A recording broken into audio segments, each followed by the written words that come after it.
जय श्री कृष्णा दोस्तों, राधे राधे। आज हम गुरुवार की व्रत कथा सुनेंगे। ऐसा माना जाता है कि जो कोई भी भक्त इस दिन व्रत रखते हैं उनकी समस्त इच्छाएं पूर्ण होती हैं और बृहस्पति महाराज प्रसन्न होते हैं। धन, विदा, पुत्र तथा मनोवांछित फल की प्राप्ति होती है। परिवार में सुख तथा शांति रहती है। आइए अब हम बृहस्पतिवार की व्रत कथा को प्रारंभ करते हैं। प्राचीन समय की बात है। एक बड़ा प्रतापी तथा दानी राजा रहता था। वह प्रत्येक गुरुवार को व्रत रखता था एवं पुण्य करता था। यह उसकी रानी को अच्छा नहीं लगता था। ना वह व्रत करती और ना ही किसी को एक पैसा दान में देती।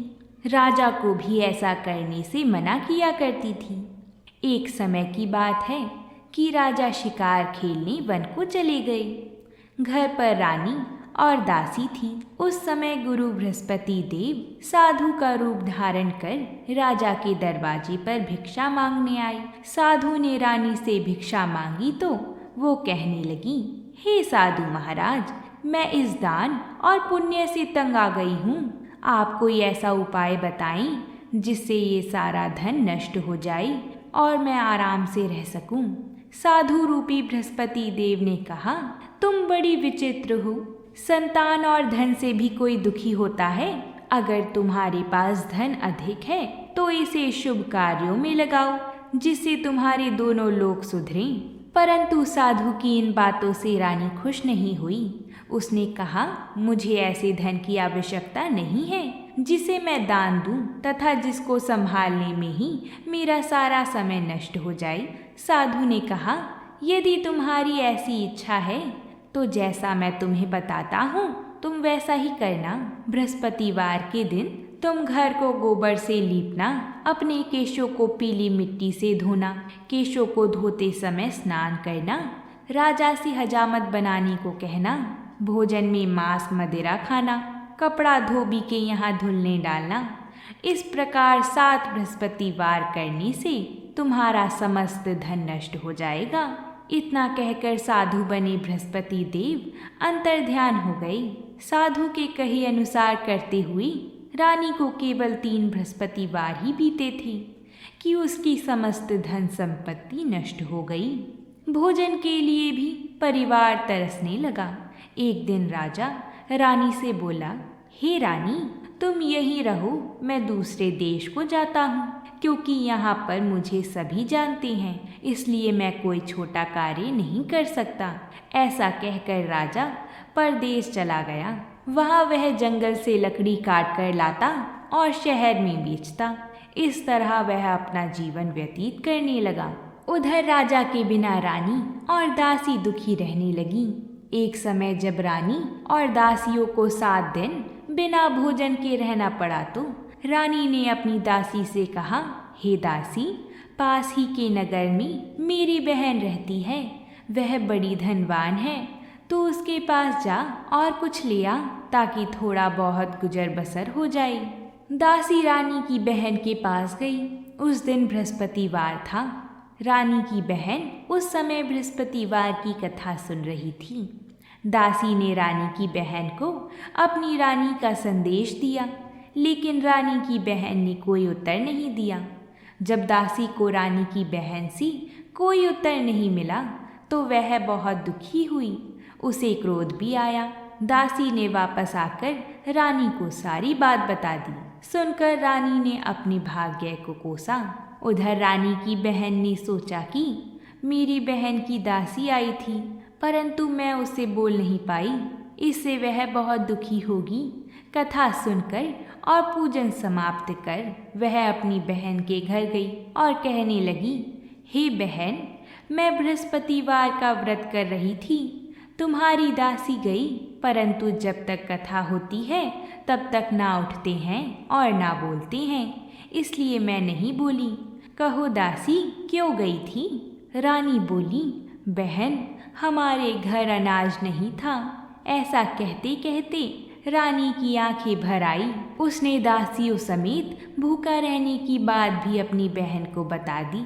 रानी की बहन बोली, बहन देखो, बृहस्पति देव भगवान सबकी मनोकामना पूर्ण करती हैं। देखो शायद तुम्हारे घर में अनाज रखा ही होगा। यह सुनकर दासी घर के अंदर गई तो वहाँ उसे एक घड़ा अनाज का भरा मिल गया। उसे बड़ी हैरानी हुई क्योंकि उसने एक एक बर्तन देख लिया था। उसने बाहर आकर रानी को बताया। दासी रानी से कहने लगी, हे रानी, जब हमको भोजन नहीं मिला तो हम भी व्रत ही तो करते हैं, इसलिए क्यों ना इनसे व्रत और कथा की विधि पूछ ली जाए, हम भी व्रत किया करेंगे। दासी के कहने पर रानी ने अपनी बहन से बृहस्पतिवार व्रत के बारे में पूछा। उसकी बहन ने बताया, बृहस्पतिवार के व्रत में चने की दाल और मुनक्का से विष्णु भगवान का केले की जड़ में पूजन करें तथा दीपक जलाएं, पीला भोजन करें तथा कथा सुनें। इससे गुरु भगवान प्रसन्न होते हैं, मनोकामना पूर्ण करते हैं।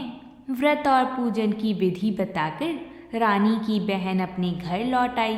रानी और दासी दोनों ने निश्चय किया कि बृहस्पति देव भगवान का पूजन जरूर करेंगे।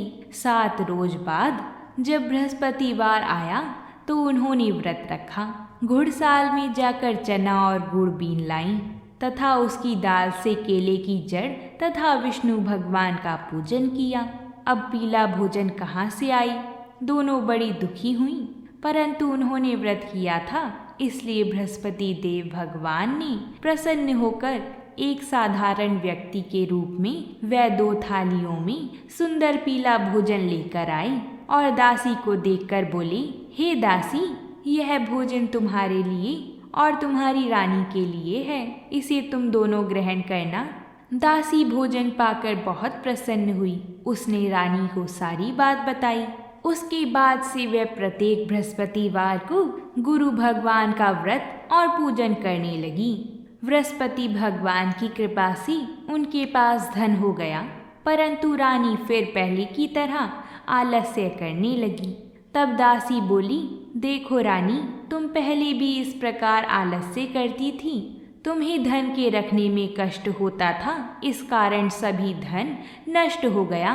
अब गुरु भगवान की कृपा से धन मिला है तो फिर तुम्हें आलस्य होता है। बड़ी मुसीबतों के बाद हमने यह धन पाया है, इसलिए हमें दान पुण्य करना चाहिए।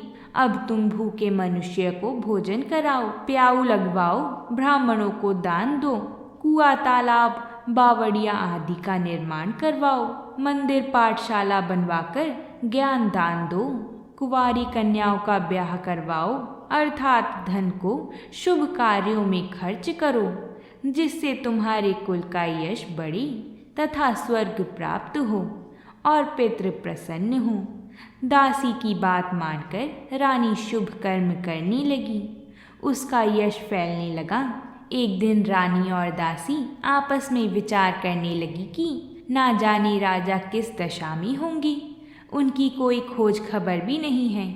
उन्होंने श्रद्धापूर्वक गुरु बृहस्पति भगवान से प्रार्थना की कि राजा जहाँ कहीं भी हो शीघ्र वापस आ जाएं। उधर राजा परदेश में बहुत दुखी रहता था। वह प्रतिदिन जंगल से लकड़ी बीन कर लाता और उसे शहर में बेचकर अपने दुखी जीवन को बड़ी कठिनता से व्यतीत करता था। एक दिन दुखी होकर अपनी पुरानी बातों को याद करके वह रोने लगा और उदास हो गया। उसी समय राजा के पास बृहस्पति देव साधु के वेश में आकर बोली, हे लक्कड़हारी, तुम इस सुनसान जंगल में किस चिंता में बैठी हो, मुझे बतलाओ। यह सुनकर राजा के नेत्रों में जल भर आया। साधु की वंदना कर राजा ने अपनी संपूर्ण कहानी सुना दी। महात्मा दयालु होते हैं। वह राजा से बोली, हे राजा, तुम्हारी पत्नी ने बृहस्पति देव के प्रति अपराध किया था, जिसके कारण तुम्हारी यह दशा हुई। अब तुम चिंता मत करो, भगवान तुम्हें पहले से अधिक धन देंगी। देखो, तुम्हारी पत्नी ने बृहस्पतिवार का व्रत प्रारंभ कर दिया है। अब तुम भी बृहस्पतिवार का व्रत करके चने की दाल व गुड़ जल के लोटे में डालकर केले का पूजन करो, फिर कथा कहो या सुनो। भगवान तुम्हारी सब मनोकामना पूर्ण करेंगे। साधु की बात सुनकर राजा बोला, हे प्रभु, लकड़ी बेचकर तो इतना पैसा भी नहीं बचता जिससे भोजन के उपरांत कुछ बचा सकूं। मैंने रात्रि में अपनी रानी को व्याकुल देखा है। मेरे पास कोई साधन नहीं जिससे उसका समाचार जान सकूं। फिर मैं कौन सी कहानी कहूं, यह भी मुझको मालूम नहीं है। साधु ने कहा, मन में बृहस्पति भगवान के पूजन व्रत का निश्चय करो, वह स्वयं तुम्हारे लिए कोई राह बना देंगी। बृहस्पतिवार के दिन तुम रोजाना की तरह ही लकड़ियाँ लेकर शहर में जाना। तुम्हें रोज से दुगना धन मिलेगा जिससे तुम भली भांति भोजन कर लोगी तथा बृहस्पति देव की पूजा का सामान भी आ जाएगा। जो तुमने बृहस्पतिवार की कहानी के बारे में पूछा है वह इस प्रकार है, तुम इसे ध्यानपूर्वक सुनो। प्राचीन काल में एक बहुत ही निर्धन ब्राह्मण रहता था। उसके कोई संतान न थी। वह नित्य पूजा पाठ करता।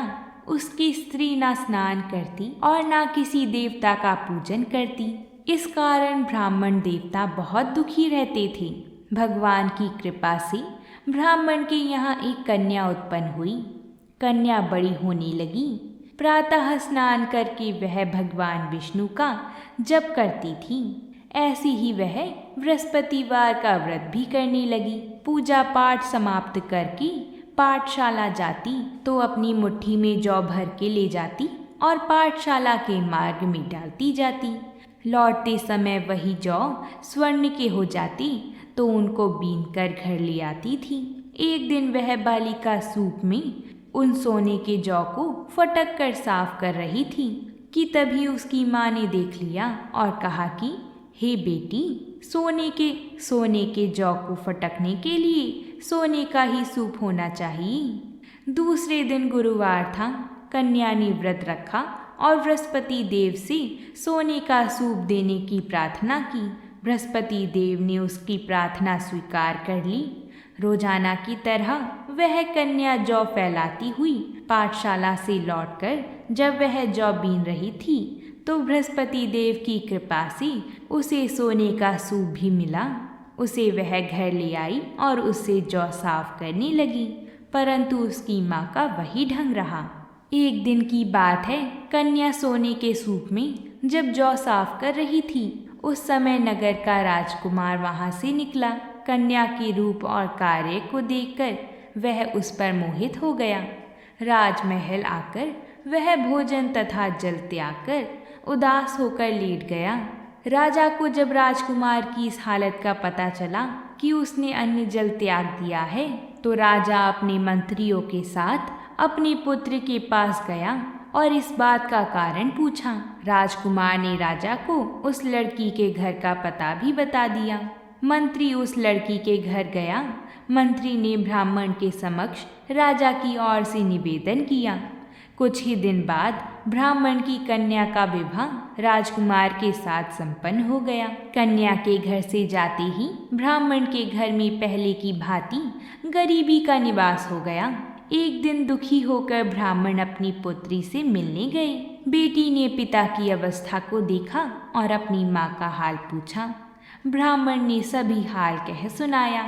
कन्या ने बहुत सा धन देकर अपने पिता को विदा कर दिया, लेकिन कुछ दिन बाद ही फिर वही हाल हो गया। ब्राह्मण फिर अपनी कन्या के यहाँ गया और सभी हाल कहा तो पुत्री बोली, हे पिताजी, आप माता को यहाँ लिवा लाओ। मैं उन्हें वह विधि बता दूंगी जिससे गरीबी दूर हो जाएगी। ब्राह्मण देवता अपनी स्त्री को साथ लेकर अपनी पुत्री के पास राजमहल पहुँची तो पुत्री अपनी माँ को समझाने लगी, हे माँ, देखो, तुम प्रातः काल स्नान आदि करके विष्णु भगवान का पूजन करो तो सब दरिद्रता दूर हो जाएगी। परंतु उसकी माँ ने उसकी एक भी बात नहीं मानी। वह प्रातः काल उठकर अपनी पुत्री की बची झूठन को खा लेती थी। एक दिन उसकी पुत्री को बहुत गुस्सा आया। उसने अपनी माँ को एक कोठरी में बंद कर दिया। फिर प्रातः उसे स्नान आदि करा के पूजा पाठ करवाया तो उसकी माँ की बुद्धि ठीक हो गई। इसके बाद वह नियम से पूजा पाठ करने लगी और प्रत्येक बृहस्पतिवार को व्रत करने लगी। इस व्रत के प्रभाव से मृत्यु के बाद वह स्वर्ग को गई। वह ब्राह्मण भी सुखपूर्वक इस लोक का सुख भोग कर स्वर्ग को प्राप्त हुआ। इस तरह कहानी कहकर साधु बने देवता वहां से अंतर्ध्यान हो गए। धीरे धीरे समय व्यतीत होने पर फिर बृहस्पतिवार का दिन आया। राजा जंगल में लकड़ी काटकर शहर में बेचने लगा। उसे उस दिन बाकी दिनों से अधिक धन मिला। राजा ने चना गुड़ आदि लाकर बृहस्पतिवार का व्रत किया। उस दिन से उसके सभी कलेश दूर हो गए। परंतु जब अगले गुरुवार का दिन आया तो वह बृहस्पतिवार का व्रत करना भूल गया। इस कारण बृहस्पति भगवान नाराज हो गए। उस दिन उस नगर के राजा ने विशाल यज्ञ का आयोजन किया था तथा अपने समस्त राज्य में घोषणा करवा दी थी कि सभी मेरे यहाँ भोजन करने आवे। किसी के घर में भी चूल्हा ना जले। इस आज्ञा को जो ना मानेगा उसको फांसी दे दी जाएगी। राजा की आज्ञा अनुसार राज्य के सभी वासी राजा के भोज में सम्मिलित हुए। लेकिन लकड़हारा कुछ देर से पहुंचा, इसलिए राजा उसको अपने साथ महल में ले गए। जब राजा लकड़हारे को भोजन करा रहे थे तो रानी की दृष्टि उस खुटी पर पड़ी जिस पर उसका हार लटका हुआ था। उसे हार खुटी पर लटका दिखाई नहीं दिया।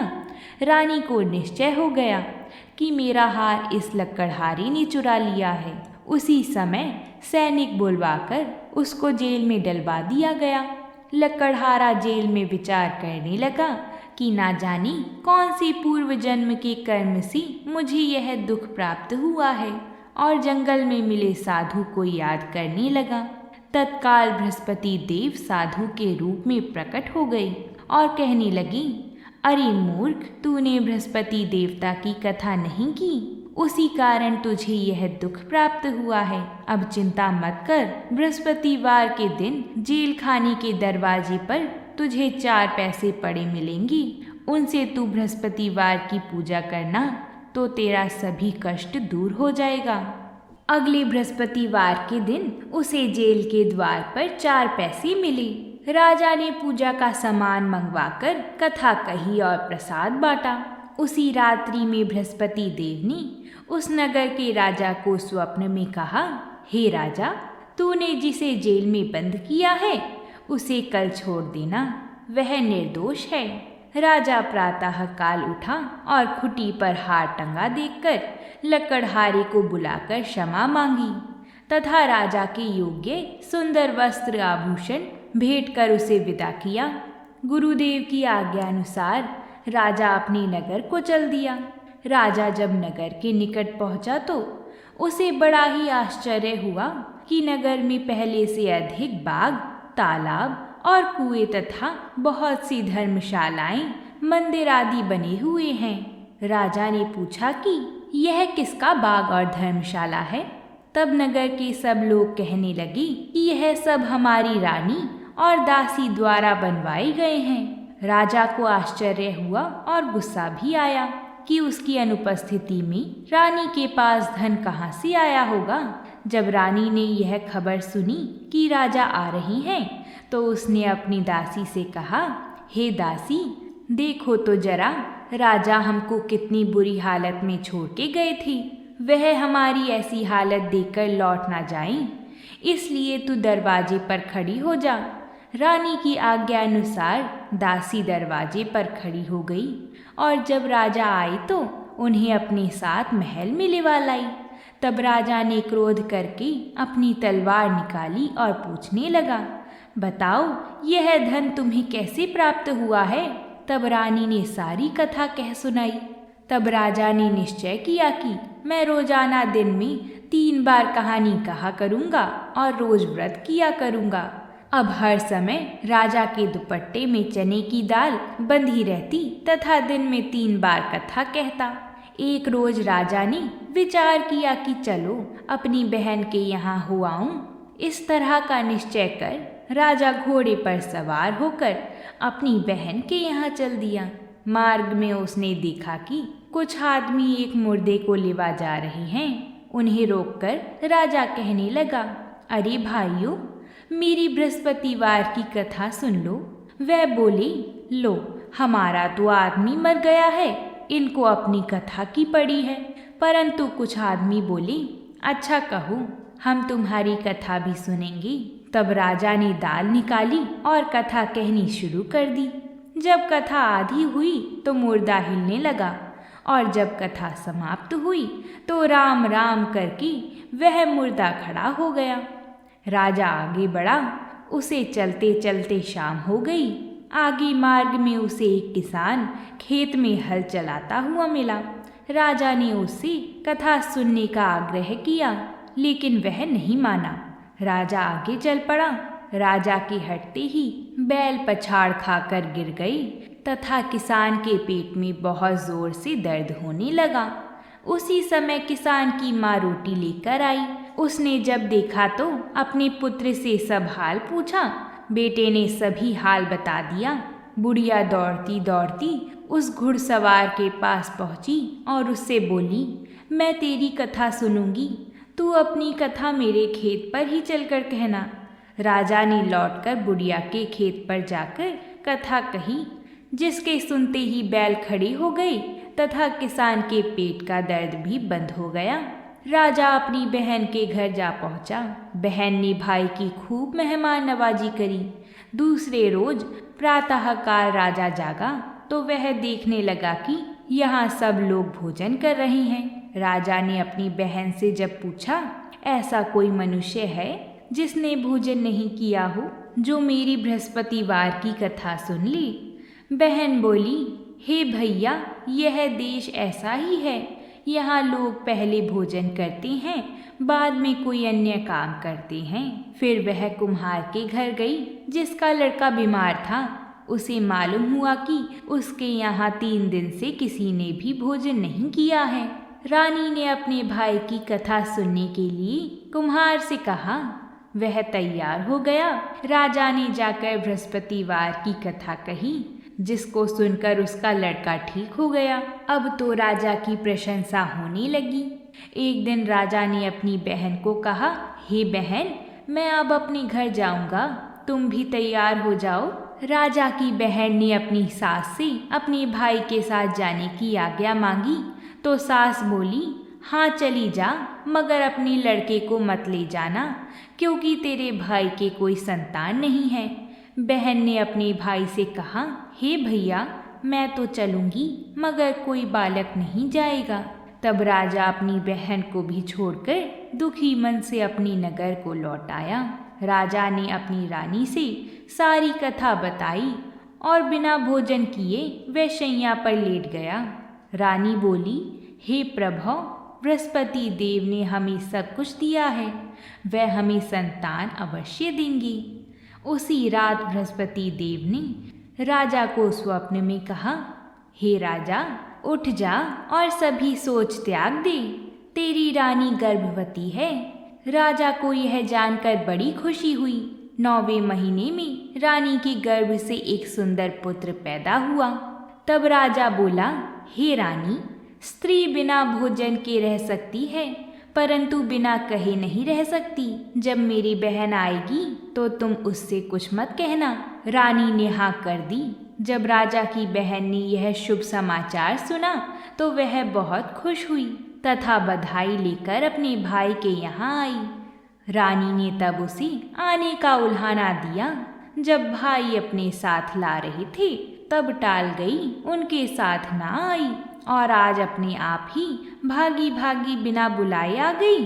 तो राजा की बहन बोली, भाई, मैं इस प्रकार ना कहती तो तुम्हारे घर औलाद कैसे होती?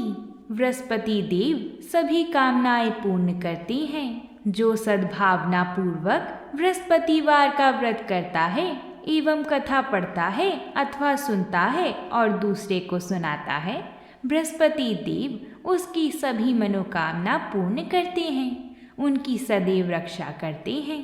जो संसार में सद्भावना से गुरुदेव का पूजन एवं व्रत सच्चे हृदय से करते हैं, उनकी सभी मनोकामना वैसे ही पूर्ण होती हैं जैसे सच्ची भावना से रानी और राजा ने बृहस्पति देव की कथा का गुणगान किया। तो उनकी सभी इच्छाएं बृहस्पति देव जी ने पूर्ण की। अनजाने में भी बृहस्पति देव की उपेक्षा ना करें। ऐसा करने से सुख शांति नष्ट हो जाती है। इसलिए सबको कथा सुनने के बाद प्रसाद लेकर ही जाना चाहिए। हृदय से उनका मनन करते हुए जयकारा बोलना चाहिए। बृहस्पति देव जी की जय हो। अगर आप सभी को ये कथा अच्छी लगी है तो वीडियो को लाइक और चैनल को सब्सक्राइब जरूर करिएगा। प्रेम से बोलिए जय श्री कृष्णा।